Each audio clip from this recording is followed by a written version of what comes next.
Powered by Sports Interaction, Canada Sportsbook. Well, that was a game, wasn't it? Welcome to Game Over Calgary. I am Peter Klein. That was another Flames loss as they fall in overtime to the New York Islanders. 4-3, the final score. Painful for all Flames fans, and maybe those who thought that the Flames might win on the money line. But great if you thought that the Islanders would, if you were smarter than me. Anyway, want to bet? You can do it on Sports Interaction, Canada's sportsbook. Football continues, the World Series just wrapped up, and the hockey season is well underway. Bet pregame, live in play, or on one of our many prop bets. Made for Canadians by Canadians, Sports Interaction makes it easy to deposit, play, and cash out. Join now and see all sports betting has to offer. Head to sportsinteraction.com/SDPN. That is sportsinteraction.com/SDPN. Ontario only, 19 years and older. Please play responsibly. If this is an area that you have issues with, there are links in the show notes that can help you out with all of that. So, the Calgary Flames have fallen once again to this time to the New York Islanders. And there's a lot of times when you're watching a game like this and you will be following along a hockey reporter, someone who writes, and it's like, oh yeah, I had the whole game thing written out and then completely deleted it. I have the podcast version of that here as my notes that I had for this game completely crumpled up and thrown out the window because I had complete team effort. Everything looks good. This is the type of a game that gets him back on track, and then fart noise. It's a disappointing finish. I don't think it's a terrible game from the Flames necessarily. Not a good game.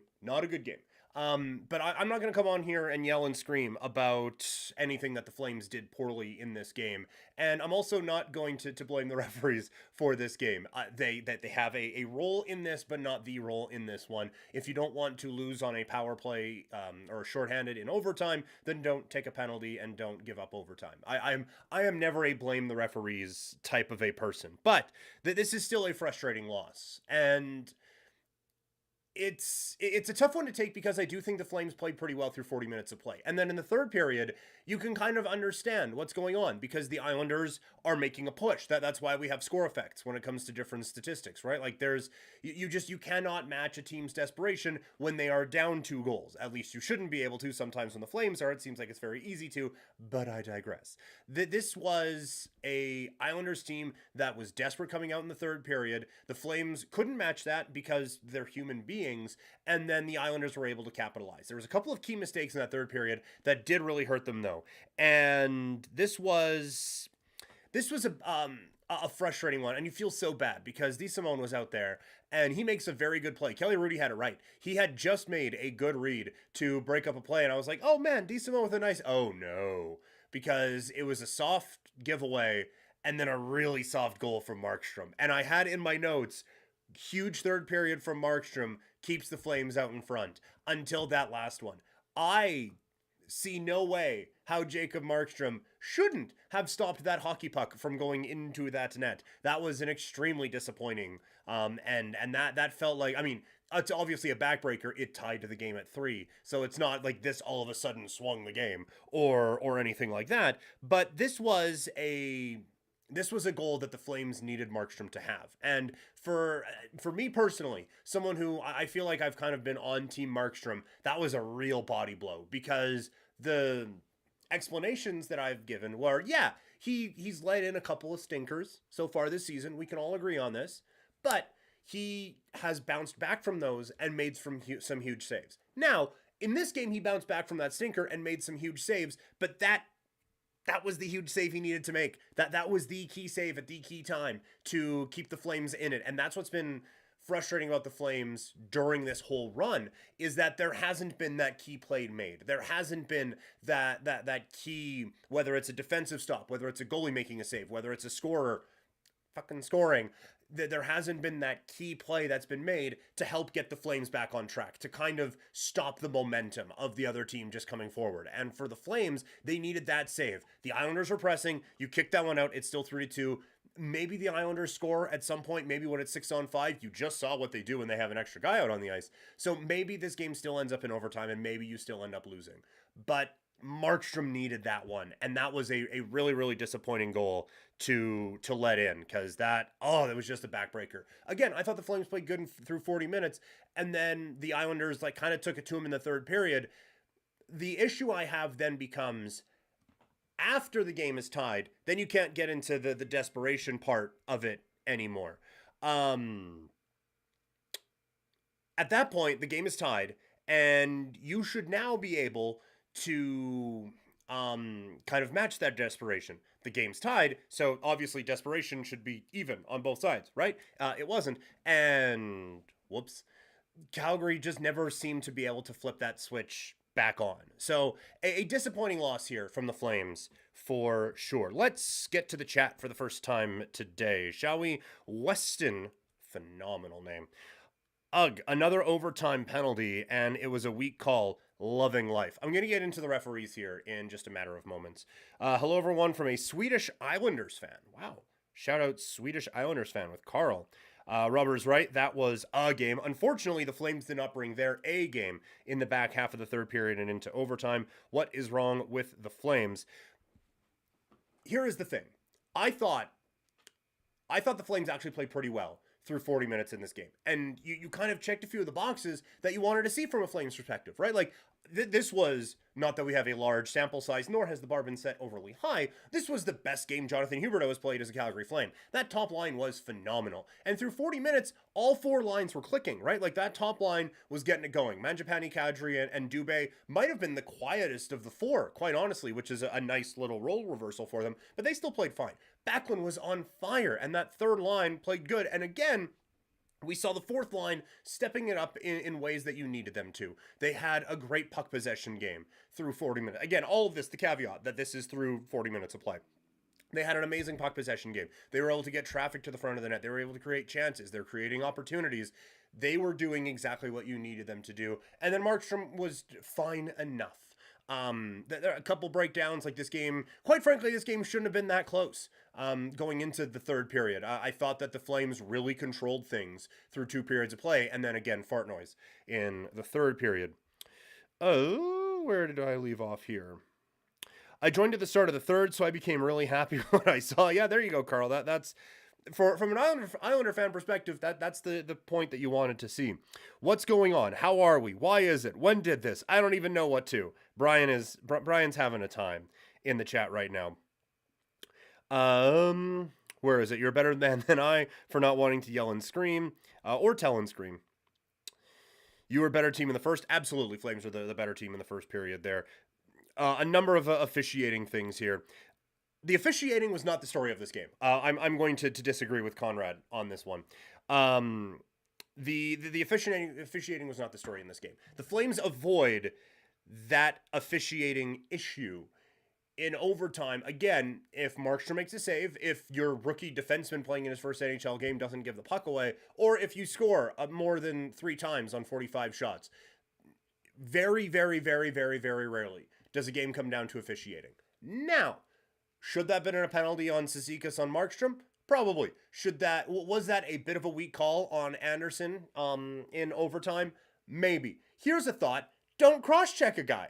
Just putting that out there. Never played the sport, but I'm going to suggest that in an overtime situation, on a team that is struggling, that is now on this almighty cure-all road trip, maybe, just maybe, don't put yourself in position for a referee to fuck up. Shall we? Let's just... If Rasmus just leaves well enough alone, skates by the guy, they're not going to call a phantom cross-checking penalty just for shits and giggles. Rasmus Anderson put himself in that by literally cross-checking a human being. Was it a hard cross-check? No. Have lesser cross-checks been let go? Or have greater cross-checks been let go, is what I meant to say. Sure, probably. He still had his stick in his hands and went, yeah. So, that's a penalty. Was the officiating perfect? Of course it wasn't. Did that penalty hurt? Yes. Did it directly lead to the game-winning goal? Yeah. But there's a number of different ways that a game can go before you get to that. Officiating is never, ever, ever, ever, ever, ever the reason a team wins or loses a game. I hate it when teams use it. I hate it when fighters use it in combat sports. It's simply not the reason why the Calgary Flames lost this game. The Flames lost this game because they got outplayed to high holy hell in the third period and couldn't capitalize in the first 2 periods of this game. That's what this game kind of boiled down to, at least for me. Few more things in the chat. We will get to those as this goes along. I do want to remind you, please like this video. You're in it right now. There's just like, it's a thumb thing. It's right there. Just go up and just click it, and there you go. You like the video. It helps us out greatly. Subscribe to this channel. Leave a review wherever you can on the podcast. Subscribe to those as well. Again, all of these things help this company grow and help these shows grow, so I can make weird noises and say fart sounds to more people, a broader audience, shall we? I do want to get to the officiating. And one thing that was brought up to me a while ago, and I'm not trying to change everyone's perspective on officiating. I think there is a massive problem with officiating in the NHL. The real helpless kind of feeling is, like, we can say, officiating's horrendous. And Conrad's saying, I've seen better officiated AJHL games. I don't know, probably. The problem is, like, aside from the AJHL game thing there, like,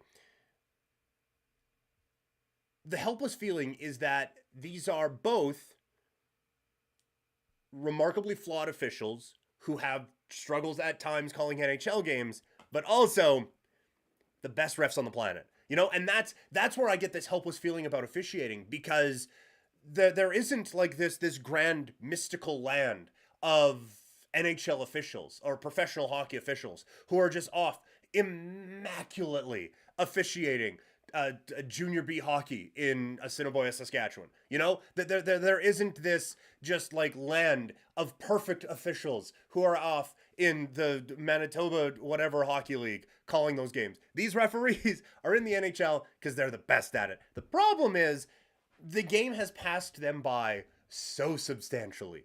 And it has to be an incredibly difficult sport to call. These guys are going faster than they ever have before. And we're getting to see it from camera angles that we've never been able to see it at before. It has to be incredibly tough to do that job. But at the same time, you want them to be better, but there isn't better. And I just get caught in this death spiral all the time about officiating, where it's like, well, I want them to be better. Well, there aren't any better. Well, why can't there be better? I don't know. And you just kind of get caught in this thing. I think the NHL needs to do a real, I guess, upgrade on either how they are training these officials, how they are teaching these officials, or how they are helping these officials by way of video. And I know we do not want more video replay. We don't want every penalty to be video reviewed or anything like that, but there has to be some kind of like gray area there. But then the frustrating part of it all comes back to, if you do go to a video review on that Rasmus Anderson call, or if you do get like a official who can keep up with the game, what Rasmus did is still a penalty. That there isn't a robot ref, there isn't another video thing or whatever, that there isn't another way of looking at this game where what Rasmus Anderson did wasn't technically a penalty. Is it egregious? No. Should it have been called? I don't know, probably not. At that point in the game, it seems a little ticky-tacky to me. But it's still, by the letter of the law, a penalty. And so it's just, again, you'd come back to, it's just, I don't know how to fix this, is the frustrating part of it for me. Because, like, there would be a thing, oh, just get better refs. Oh, fantastic idea. Where? Because there aren't any. These guys are at this level because they are the best. Maybe there is a referee prodigy in the dub that I am just unaware of. But for now, these guys are kind of the best that you have. And I think the onus is now on the NHL, whether it is getting these guys in just a balls-out nutrition and fitness course so that they can keep up with this, getting them a bit of, like, video help or something. Something needs to be done to help these officials out, because there aren't better ones coming in. These are the best we got. We got to make the best out of these guys, is kind of the point that I'm getting at, although it does feel very helpless from a Flames perspective for this one. A few things to look at here in the chat. There were several missed calls on both sides, and that's the thing too. These things tend to even themselves out. I assure you, if the NHL is trying to fix this game, or fix any game through officiating, the Islanders against the Flames on November 7th probably isn't the way they're going to go. It's unfortunate when sometimes it seems like it isn't on your side, but whatever. Nate saying, can't agree that officiating wasn't a factor. Flames had 0 power play chances the entire game. How is that possible? Look, the Cizikas one on behind the net on Markstrom, sure. But again, the Flames were winning 3-1 going into the third period. And they still managed to do that somehow without a power play. if you went back and looked, could there be a different thing somewhere where that should have been a penalty? Yeah, of course you could. You can do that with every game. You could probably find a couple things where the Flames should have been called on things either. You have to execute with what you were given. And unless it is absolutely egregious, like an example of where I can kind of see you blaming the officials for something was when that the official in the the Vikings Commanders game just came out and just full on stumbled and took out the safety, which led to the pass going over his head and right to a Commanders player, which ended up costing maybe a few people who might be talking on the stream right now a bit of another bet on that one, because I had Minnesota Vikings -3. At that point you can, but you kind of have to play the game as it is presented to you. Could the officiating have been better? Yes. Probably could have been better on both sides, is kind of the point I'm getting at. The Flames had a number of different opportunities to win this game. It can't just be because the referees called a penalty late in the game. Coleman High Stick Romanov, please stop crying. The refs are still mad at us for Dennis Wideman. That one, I hope you're joking, because I heard that one a bunch. And in the direct whatever of Dennis Wideman, like in the immediate aftermath of that, could you maybe make a case for that? Probably. That was like 6 years ago, though. I've had like 5 jobs since that one. Like that was a while ago. I don't think that's actually a thing. Where are we here? Would he be in the position to take the penalty if they had called? Well, yeah. Now we're getting into butterfly effect. Well, I mean, if Markstrom hadn't been and if they would have actually started Vladar and blah, blah, blah, blah, blah, blah, blah, blah. Like, you can just, you keep going back and you can kind of like pinpoint all of those things throughout. Started 5-1, then 0-3-2. If you have to blame the ref, it means your team probably didn't win. Teams that win don't blame refs. Yes, that's fair. Okay, and thank you, Brian. Completely joking. I do appreciate that. Can't blow 3-1 leads in the third period. That's the Canucks MO. Yes, watching too much. It's starting to become a bit repetitive. Like this, it looked like we had kind of avoided any kind of game over curse or anything like that. But now it just looks like every Canadian team has at least a bit of that going on. The Ottawa people are talking about firing the coach. Toronto's finally won a couple of games in a row after the hellscape they were in for the last couple of days. The Oilers dudes are trading Kyle Yamamoto on every show.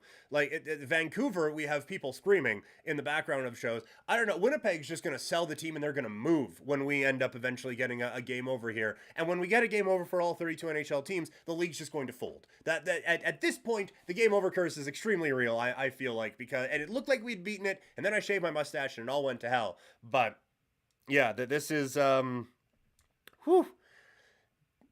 I didn't see this coming from the Flames. You know, like it's so uncharacteristic of how they started the season. 5-1, and again, I get back to those 5, they beat Colorado, Vegas, who just isn't going to lose again for the rest of the season. They beat the Oilers, and then it was the Hurricanes and the Penguins who they beat. Now, the Penguins are having some struggles. Those other teams, very, very good.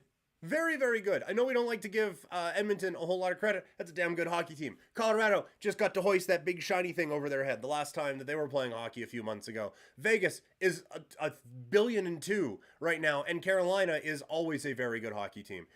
They came out and played those teams really well, and they won. And now, at least tonight, they played well. And that's kind of the last thing I do want to get to. This one doesn't feel as bad as other losses before. This isn't me coming on here yelling about how awful everything looks and blame the coaches, but also blame the players and blame maybe, I guess, not being on a road trip or something. At least in this game, like I said before, all 4 lines were going. Markstrom, for a bit, looked pretty good. And I thought defensively that they had their moments. Like, at least there are positive things to build on coming out of this loss, where a couple of other ones, it felt extremely hopeless from a Calgary Flames perspective. At least in this game, you had like, okay, well, Huberdeau, man, he sees the ice so well. Like, you can see he's starting to click, you know, like you can see Huberdeau is starting to get it going. That one, what was it? It was the third goal. I need to start bringing my actual game notes in here instead of just my show notes. The one goal he had an assist on, where he has the puck kind of at the top of the zone, and instead of just like rushing a pass into the slot area, he takes a few strides down and gets the better angle and sets up a picture perfect pass. Like, it's just, he is avoiding making plays that good players make to get into spots that great players make those plays. It's so much fun to watch. So you can see he is starting to click. the Markstrom part of it is so disappointing because it looked like he was on tonight. And he only got tested, I think it was like 14 or 16 shots through 2 periods of play. He was rolling. And then he lets up that stupid little stinker in the 3rd period, and it all goes to hell. That's where I think this game turned. Not a cross-checking call or a mistripping call. It's a bad turnover and a bad miss saved on a non-screened long shot that just beat you. That's where the Flames ended up losing this game, in my opinion. Carl saying it's definitely the mustache. Captain Jack, at least the team was, or at least the top line was playing better this game. Completely agree. Let's go 2023 NHL draft. Kadri has only has 2 goals in his last 5 games. Is he really struggling, or is he unlucky the last 5 games? I don't know.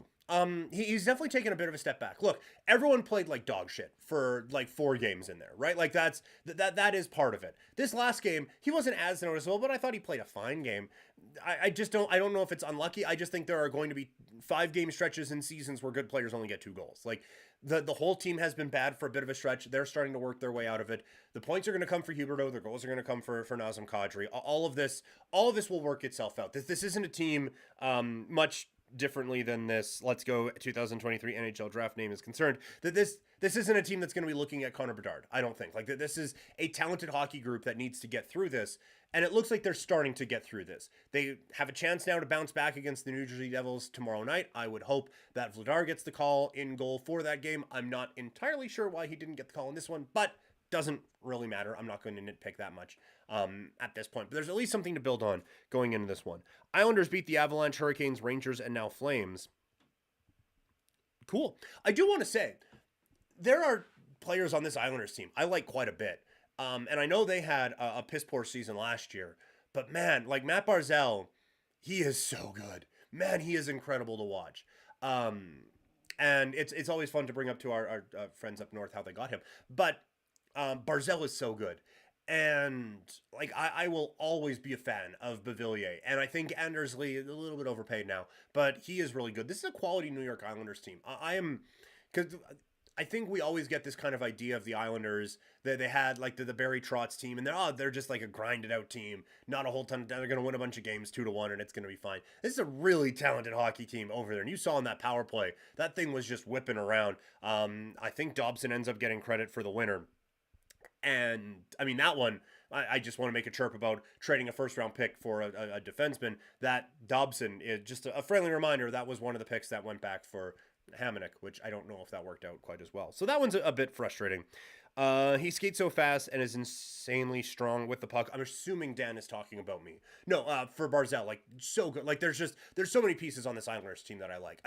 For the Islanders fans, and there, especially Carl, who's watching this in Sweden, it's probably like Friday over there. So we thank you, Carl, for watching. And I just wanted to give a shout out because I think your team is really good and much more enjoyable to watch than I was anticipating. Although, admittedly, from a Flames perspective, you enjoyed it a whole lot more in the first 40 minutes when the Flames were actually winning this game. Let's see. Islanders are old. Smiley face. Barzal is great, though. I mean, they might be old. I don't know. I didn't do an average look on the team before the game. They have some players who I really enjoy. That's all I'm saying. I always have Barzal on my fantasy teams, and he always underwhelms. Oh, okay. Well, maybe he's not as good as I thought then.